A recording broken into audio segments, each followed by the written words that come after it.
preparing to live stream.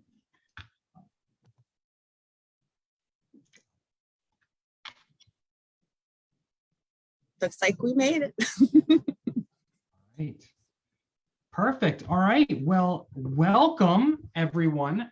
I'm very excited. Dr. Anthony Pellegrino from Absolute Chiropractic and from this month's Learning, Behavior, and Emotions half-day workshop, which is going to be happening this Saturday, April 23rd at 9:30 a.m. at the St. Denis Church in Manasquan. If you guys are not registered for that, there is a link down below in the, not in the comments, but in the text where you can click to register. It's going to be an absolutely amazing event.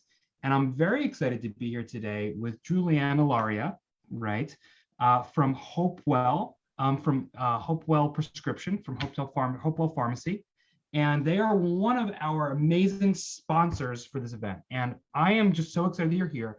Part of the reason why is that I personally worked really hard, tirelessly to find so many really good, amazing sponsors. And one of the amazing things was I shot you guys an email, just a quick phone call. And then Joanne from you guys just immediately right away was like, yes, we'll sponsor. Like, didn't ask any questions, but just like, we just want to be involved. And so I just wanted to really quickly just ask you, obviously on your website, right on there, it talks about how you guys just do so much to support so many families and organizations, neurodevelopmental challenges, autism, ADHD, dyslexia, alphabet soup, etc. I just want to hear from the horse's mouth here, why you guys are so passionate about that. Thank you, Doc. First of all, thank you for having us. My gosh. So this is really a long road for us. We became quite involved with the autism community a long time, a couple decades, I'd say, long before my existence here, frankly. So we've partnered with a bunch of 501c3s and organizations that are very involved in the autism community.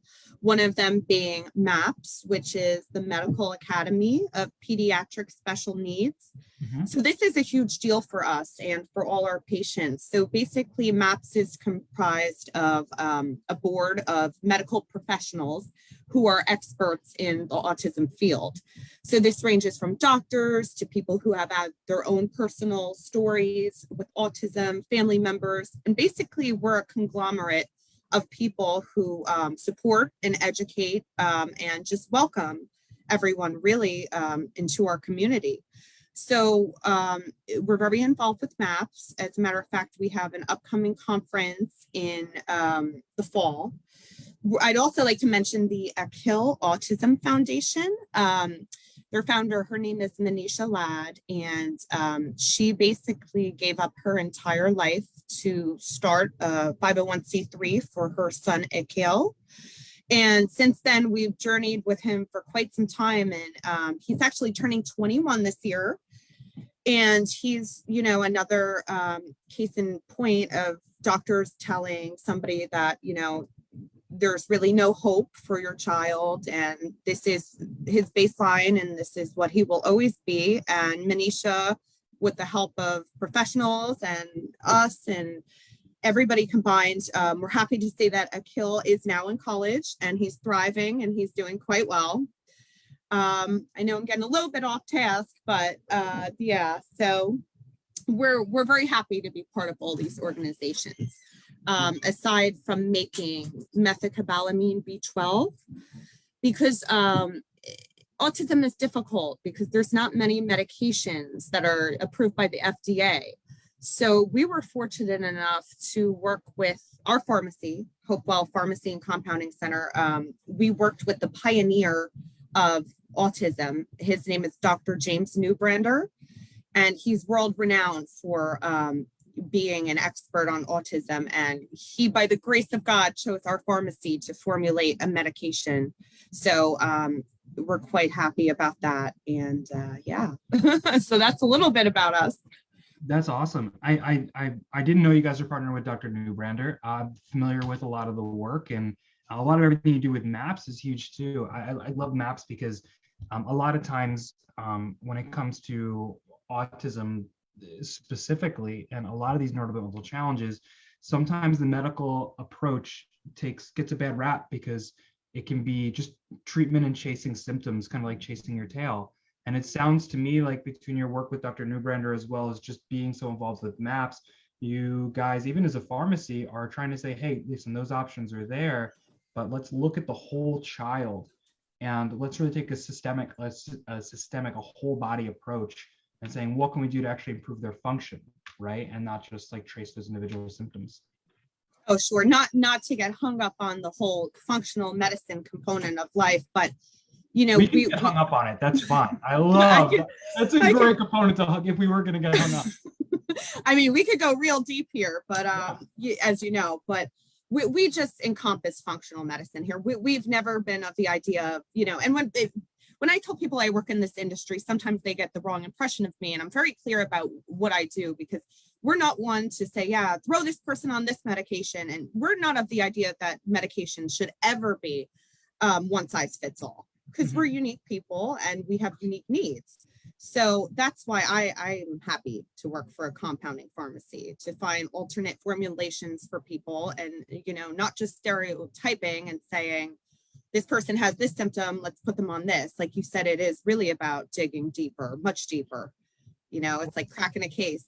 Yeah, of course. Now, tell me more about that, because I feel like a lot of people listening don't understand necessarily or don't understand the full gravity, the difference between just walking into a CVS and then going to a compounding center where you guys actually formulate things specifically, correct?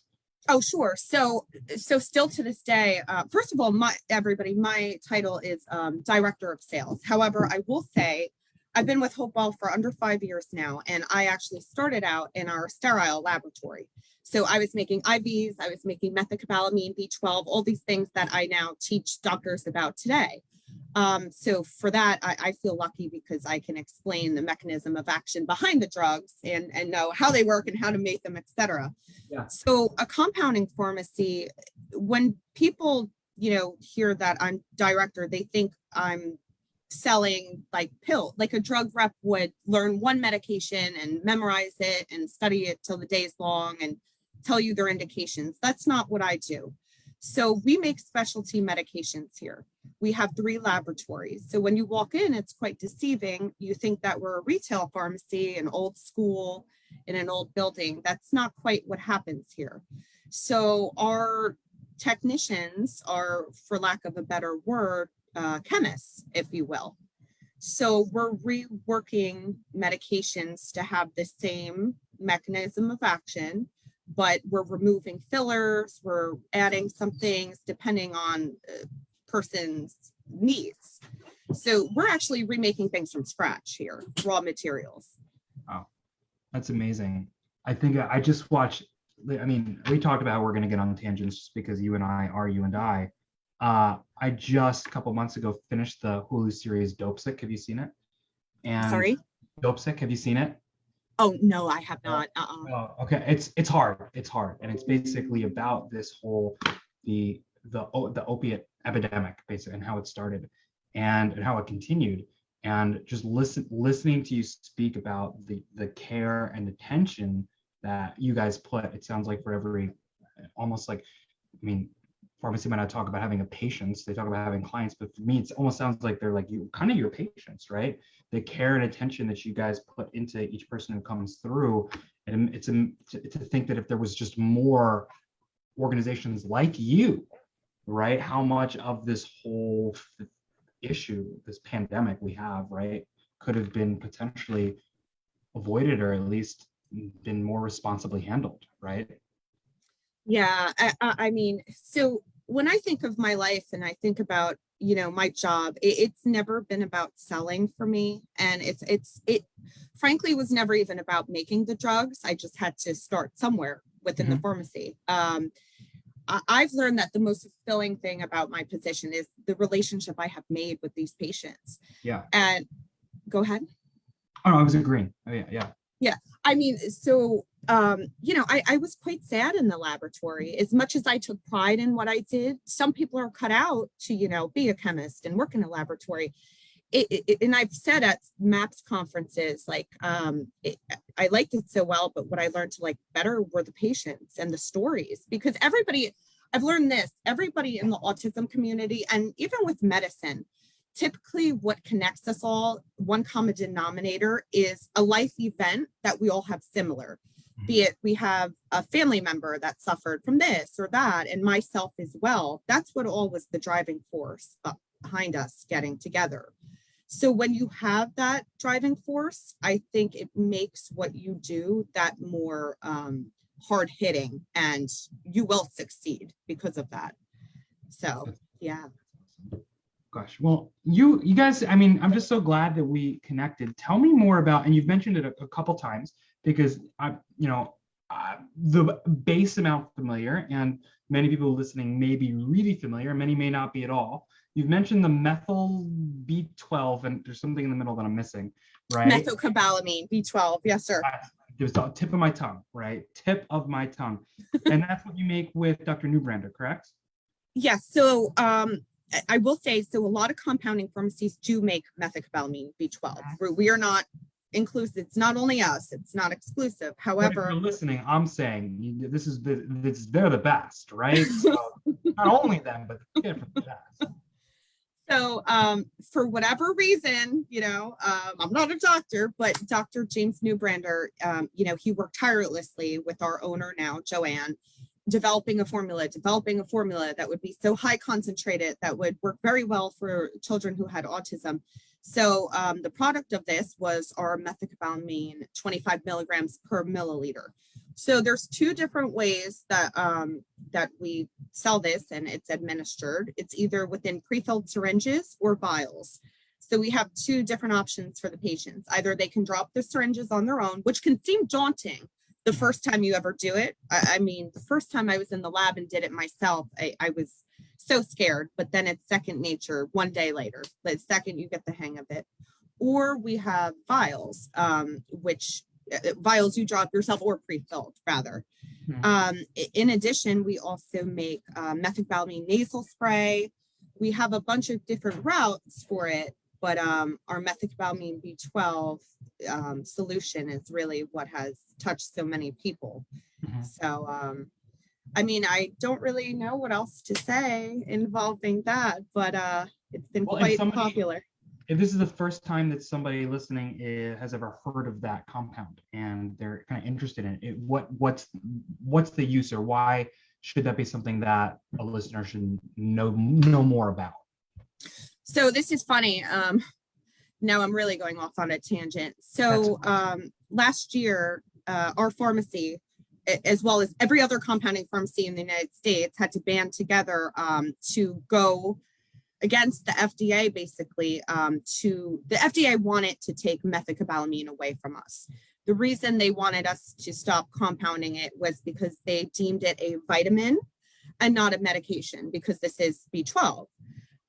However, we said, why would you take this away from so many autistic families who have done so well with the therapy? It just didn't make sense to us. So the long and short of it is, we had to go on a very difficult fight against the FDA, and we composed ourselves of an advisory panel. And this was actually the first time ever in history that the advisory panel overturned the FDA for their decision to ban the drug. Wow. Yeah, so that's what we did last year.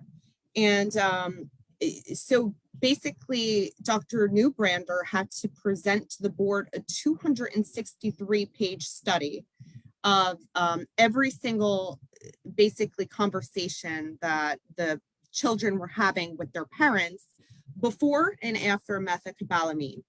And he could tell you better than I, but his findings were a few things, and it greatly improved vocalization.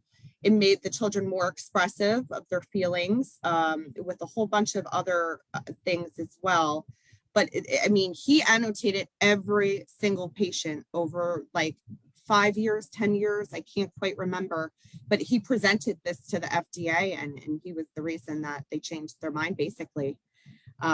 So if anybody's interested, I'd be happy to delve deeper with them about that in Newbrander's case study. I don't want to overstep my boundaries in talking about his findings. That's all.